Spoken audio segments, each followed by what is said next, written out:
From the Mercy One studio, Making It Personal with Bishop William Joensen on Iowa Catholic Radio and iowacatholicradio.com.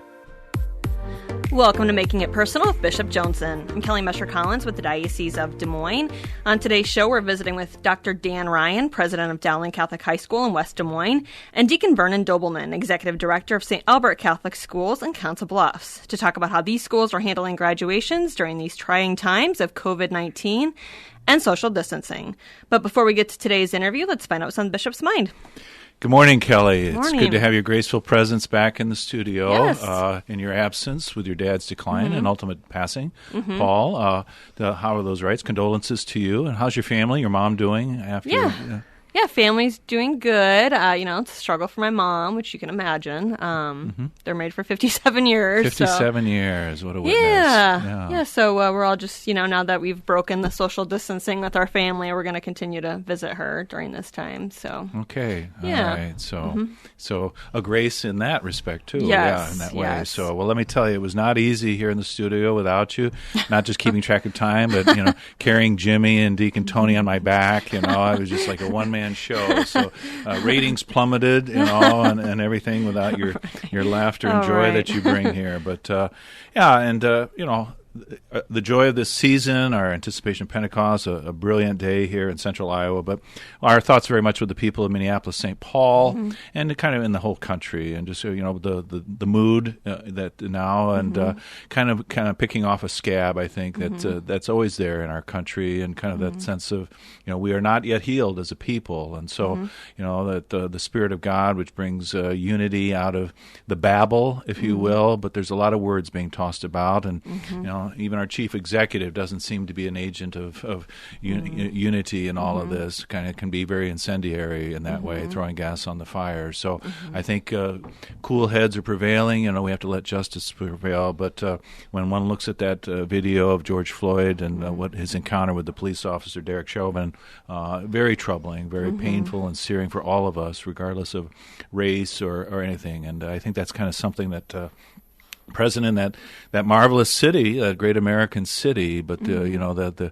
subtext of wealth and race and all of those things becomes a very kind of cocktail of violence. And our great respect for our public safety officials, for police officers, and all that they do, the role that they fulfill, and putting themselves on the line day after day. But we know it's just a few who can kind of smear and tarnish the reputation of all of them. And so it's kind of a little bit analogous, I think, with the clergy, and sexual abuse and all that goes on, Right. and how they suffer as much, the sins, if you will, of their brothers. So we'll let the criminal justice system play itself out in this regard, but we hope that people of goodwill, and that the response is more not one of violence and further chaos, but of people rising up, if you will, to profess our unity within this country, and people of faith especially, and drawing from the Spirit too. So, and I think we are always conscious that, in our own backyard, what can we be doing to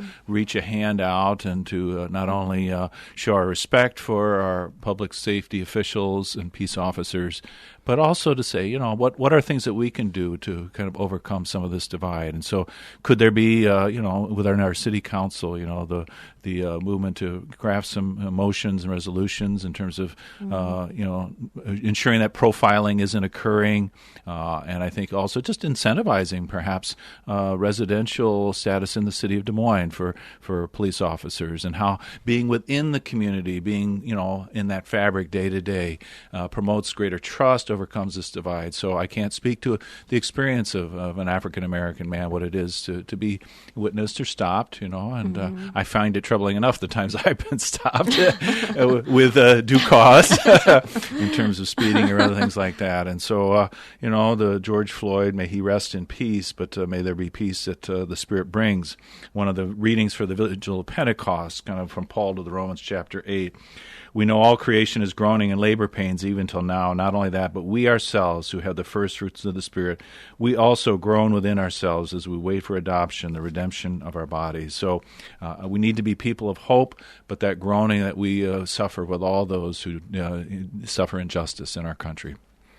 All right, we're going to take a quick break, and when we return, we'll visit with our guest, Dr. Dan Ryan of Dowling Catholic. And Thank you, Blessman International, for their support of Iowa Catholic Radio. Everyone lives their life 24 hours a day, 7 days a week, 365 days a year. How we use that time directly affects if our life will leave a significant impact or not. Each year, Blessman International leads Central Iowans on a 12-day, all-inclusive experience sharing the heart of Christ with children in South Africa. Teams are forming to do something significant in an African child's life. Learn more at blessmaninternational.org. That's blessmaninternational.org. Thank you, Big Red Q Quick Print, for underwriting the sports report. Family owned and operated since 1980, Big Red Q Quick Print is a full-service print shop ready to help you with all your printing needs with speed and accuracy. Forms, manuals, brochures, letterhead, envelopes, business cards, custom invitations, design, and bindery. Big Red Q Quick Print, located across from Merle Hay Mall. Online at bigredq-desmoines.com.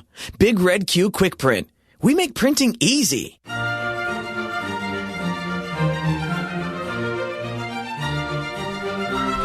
Welcome back. I'm Kelly Mesher-Collins with the Diocese of Des Moines. You're listening to Making It Personal with Bishop Joensen.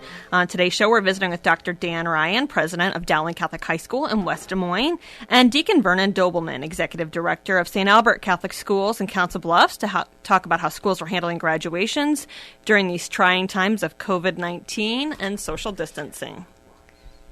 So Dr. Ryan's with us, and Dr. Ryan, I was out at Dowling this past Wednesday as you gave permission for the Holy Trinity Parish community and their school to come together and kind of have a little drive around appreciation to the 8th graders who themselves were looking for that. So I got all suited up in my Episcopal finery just to kind of pay tribute to them and the colors that were there. So it was kind of a fun and festive time, and family members and others, grandparents, could kind of give them a shout out at appropriate social distance. So that was a unique thing in light of what we're about here. So Dr. Ryan, it's been good to have you. Different year at Dowling, and as it's all winding down, I don't think everything's set in stone, is it? No, it's been an unusual year, and first of all, we're always glad to work with our Catholic elementaries here in the Des Moines area. We're all part of one team, and so they send us great students, so we were glad to accommodate Holy Trinity, and that's a good example. We did a similar event for our seniors. We called it our senior send-off, and with the configuration here, we have several different parking lots, so we we're able to have our students come into one of our lots and kind of get together, and then they had a parade through the other lots with their cars, and luckily no one was hurt, and no car wrecks or anything. Nobody toppled off the sunroof that they were kind of standing there giving their beauty queen waves as they did.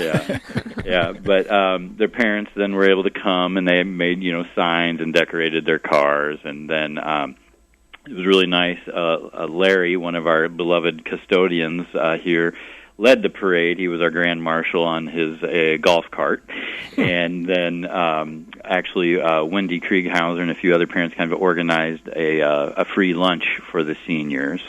And so at the end of the parade route, they picked up a lunch from Cued, and were able to take that with them and go maybe rejoin their family or some of their friends. I think a lot of them gathered in parking lots and such. And so, it's just one of those examples of how everyone's had to adjust and make the best of a difficult situation. It's really brought out the innovation from everyone. Okay, and something they'll be able to talk about. Yeah, in 2020. Let me tell you. So there is a free lunch after all in this world. Although their parents would say, well, 4 years of tuition. That's right.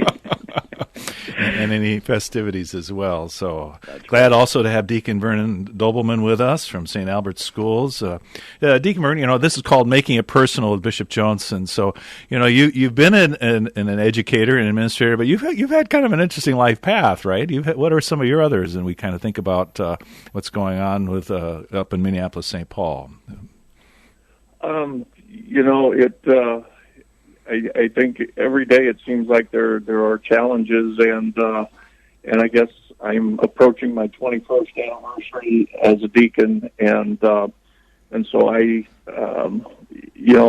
think this year of going through what we've gone through in the education world with the pandemic and everything, I it just never ceases to amaze me what we see. And now with all of the events in Minneapolis, I come from the St. Louis area, so I was very familiar with Ferguson when that all happened a few years back.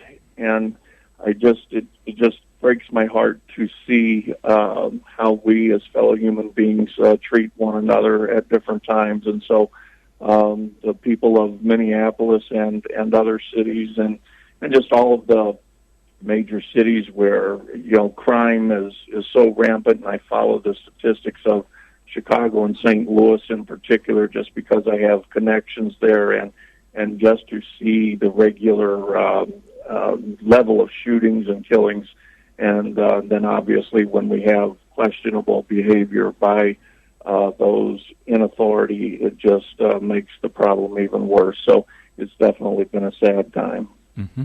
Mm-hmm. And if I may just refer, you had a career in law enforcement, did you not, before entering education and being? I did. My very first position after I graduated from college, I have a degree in criminal justice, and I was a St. Louis County police officer, and so I am familiar with the racial tensions and things like that exist, and just the overall, police officers will tell you about the number of domestic violence and disturbance cases that they're called to, and sometimes I think we can, if we've been blessed to grow up in a home that has been wholesome and pretty functional and holy, we may not have a clear picture of what other folks are experiencing. And so I've been worried about the mental health issues of folks ever since the societal shutdown, because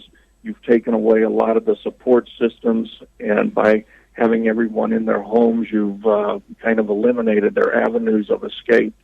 And so, as tensions rise on a normal circumstance, to exacerbate those conditions, it certainly is kind of creating a situation that is somewhat likely to explode in certain points.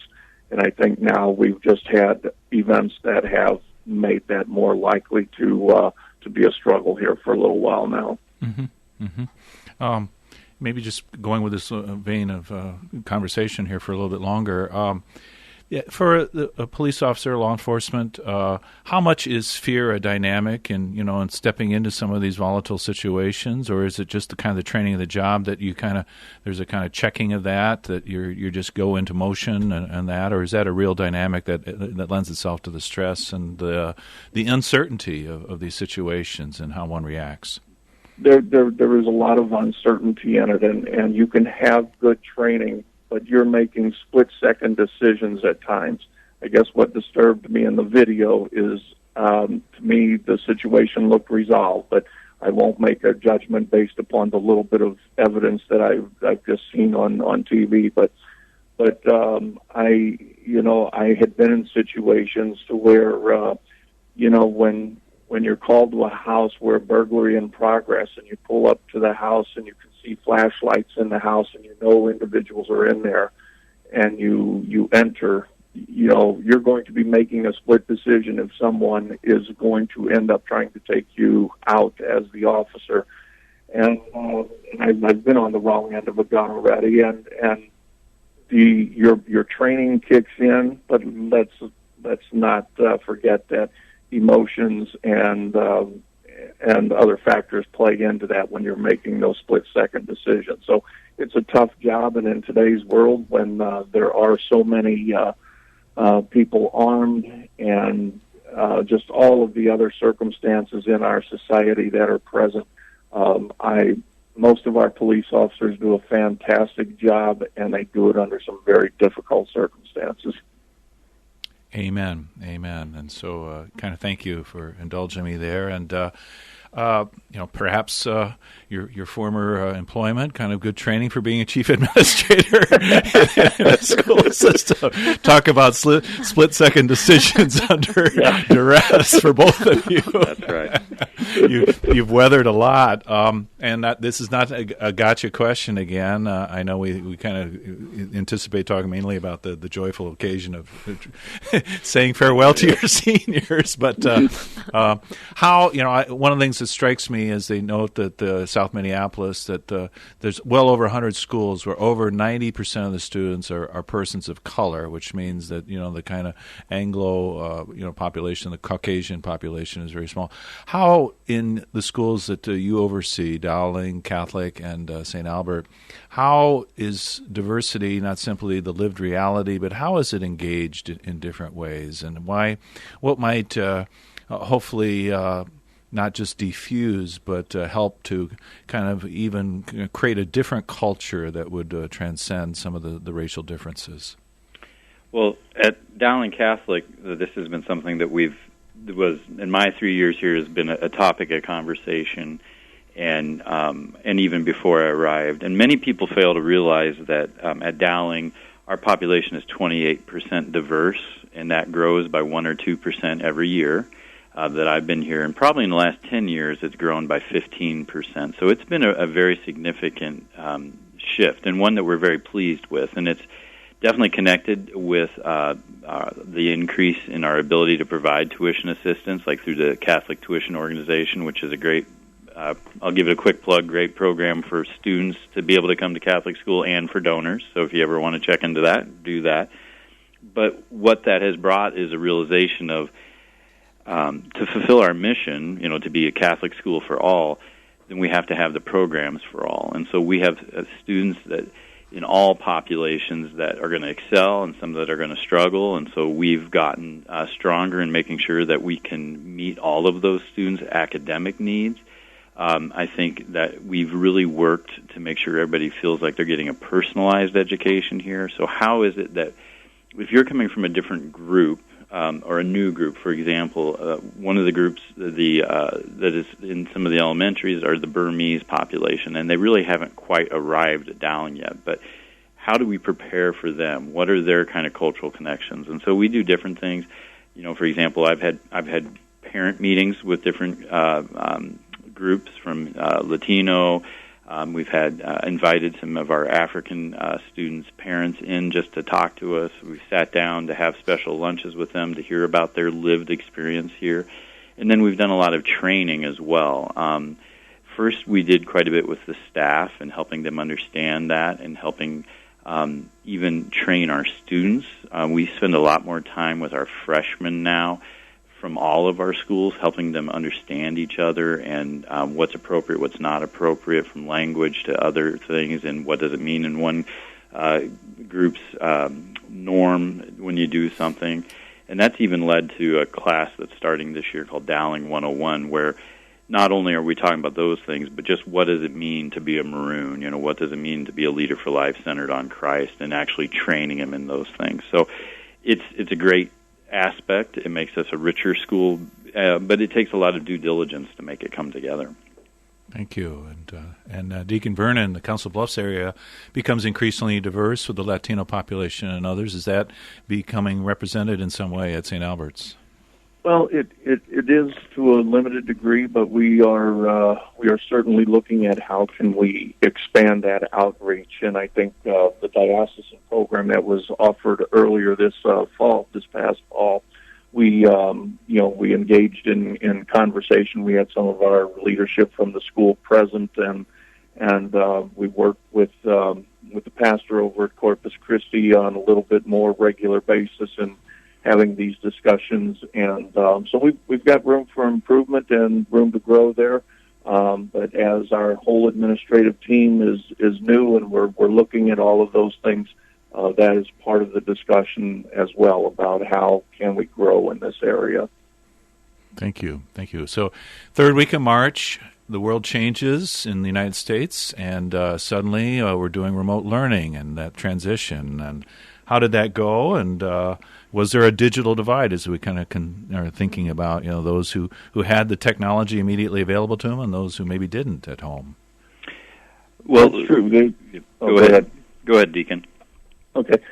For us, I know that was certainly a case in regard to even some of the homes not having internet, and other ones that didn't have enough devices in their home. So if all of a sudden you have 3 or 4 children that are being homeschooled and both mom and dad are working remotely, there was a lot of demand for devices and for good connections to the internet. So that was a challenge in some of our areas, but we navigated through them as best we were able. Mm-hmm. And Dr. Ryan?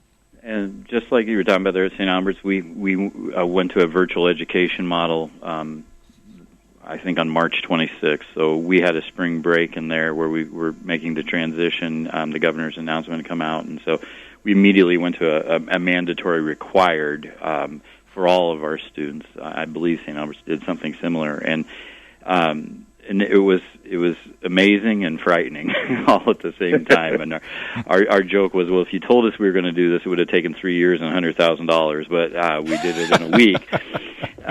But Deacon is right. We distributed a lot of Chromebooks. We surveyed our families really quickly on who had internet access. It was a smaller need than we assumed it would be, so that was positive. And I always joke that, well, those students, I know they're watching YouTube at home, so they've got to have internet somehow. But we were able to work through that. I think some of the things that as we went into the program, we were able to get to our teachers and some of we really had leadership emerge from our tech integrationists and others who just had skills to train the other teachers. But then you come to realize we always assume students know all of the technology tools, and our learned reality is when we get them back here in the fall, we're going to definitely spend some time immediately training everyone. Can I get in on those sessions? Would that be? Yeah, that's exactly right. We've got about 20 seconds left. So as each kind of senior class has its own personality, what would be some adjectives both of you would throw out for your seniors as they bid farewell, the mark they've left on your schools? About 10, 15 seconds each. I just would say... Go ahead, Dr. Dan. An outstanding group of leaders. They've done great things in the classroom. Impoverished children break everyone's heart, but poverty seems like such a big problem. What can one person do to make a difference? For 17 years, Blessman International's passion has been to connect the resources of our donors with sustainable programs that impact the lives of impoverished children in South Africa. Our donors are feeding thousands of hungry children every week, providing basic water and sanitation for impoverished communities, and sharing the love of God in practical ways every day. Go to www.blessmaninternational.org and make your donation today. Is it time for a new roof? Then it could be time for you to get to know Bell Construction. Bell Construction is a roofing company entering its 30th year of business. They specialize in residential re-roofs, light commercial jobs, and have the experience to meet all of your roofing needs with personal service. With Bell Construction, the owner will come to your home or place of business in person to inspect and ensure the quality of work that you deserve. They pride themselves in working with you on a personal basis and making sure you are satisfied. Bell Construction, 515-963-4494.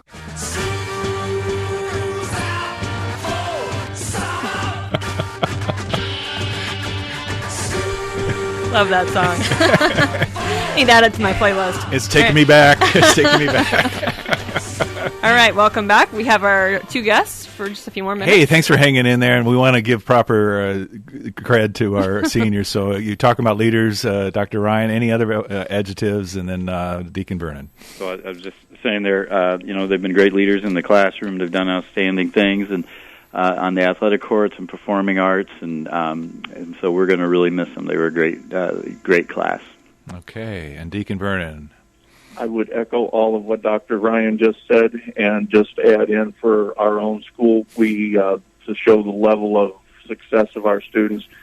We had 40 graduates, over 5,000 worth of service hours during this shortened year. And we had scholarship totals worth over $2 million for our 40 graduates. So I am so happy for all of them, and I think a word of praise to their parents and their grandparents and all who supported them in their journey to this point. Beautiful, beautiful. Well, may they not just live long and prosper, but may their faith continue to flourish. And they've got two great examples of leadership in both of you to look to. And so thank you for all you do in carrying forth the mission of these schools of excellence, schools where the culture of faith and life take root in a deep way. So bless you and your mission, and may you maybe at some point get a little downtime for the intensity of this year. Thank you both for being with us. Thank you, Bishop. Thank you, Bishop. Yeah.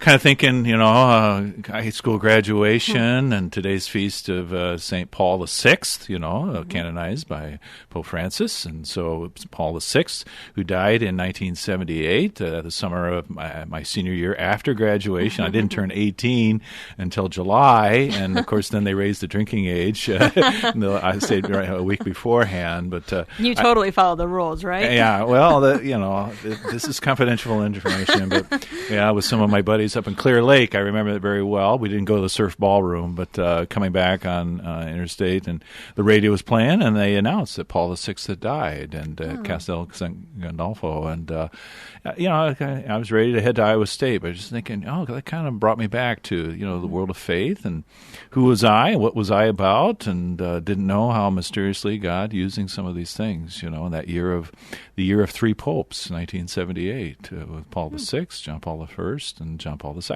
So very interesting. Very interesting. Mm-hmm. So God didn't let me go off the deep end too much there. But so Kelly, you're back with us. You're always got your finger on the pulse of culture. Yeah, so, there's this article out there that and the title is, Did Pope Francis's Prayers Stop the Worst of COVID-19 in Italy? And there's a chart here that says when he did the Urbi et Orbi Eucharistic blessing on March 27th, there's actually a chart that shows that it peaked on that day and that the numbers went down in Italy. So that was pretty interesting that, he prayed and did a Eucharistic blessing at St. Peter's Square, and the numbers did in fact go down after that, consistently afterwards. So that was pretty interesting. And then very interesting. And that prayer to the icon of Mary, the Savior of the Roman people, and the cross that had delivered people from the plague before. Right. So I'm kind of one once in a while who's a little wary of saying, well, we can empirically prove what the fruits of faith and prayer are, but it's nice when it does kind of seem to coincide in a way that is mysterious. So I believe you, Kelly. You don't even have to help my unbelief on this one. Yeah.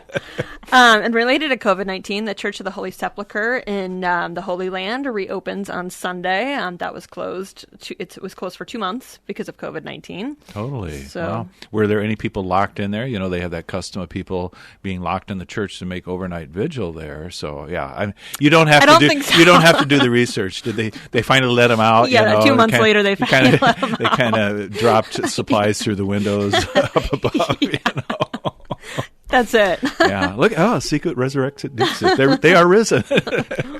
Yeah. So. And so then the Knights of Columbus, the founder of the Knights of Columbus, the priest. Let me just pull up Father his name Michael here. McGivney. There you go. He is going to be beatified. Pulling up the article here. You probably. That's been a long time coming. So but yeah. Yes. And so the news of our own churches opening up, something to share. But stay tuned to your website and media. Right. All right. So this has been another edition of Making It Personal with Bishop Joensen. Thank you to our guests and all of our listeners in Iowa, Nebraska. And you can hear Making It Personal with Bishop William Joensen every week on Iowa Catholic Radio and iowacatholicradio.com.